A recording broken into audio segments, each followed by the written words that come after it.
Ngày nào mới sai tao nó bôi lên với clip một clip nó mới đâu có pay line nữa tí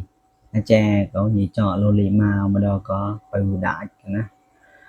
mới đâu có bự đại cái tí lì màu bôi những cái kít coi cái tí tầm lo bôi cái kít đó sẽ đại có kẹt bẹt để nó có bự có hụt quậy vậy nè thì nó có nào thì như tao chọn muối đau khung ngại cho nó đau của thầy đó như có kít coi nào nhà tao mà đây phụ con ta lại tao lọt nhé tại cho mò tay cho nó của cứ tao một ta lại luôn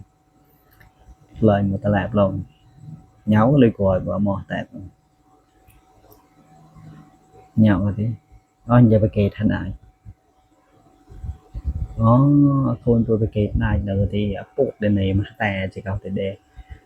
để tao ột lỗi nữa nên nhớ tại mình ta lại đầu thì giờ đang tôi nào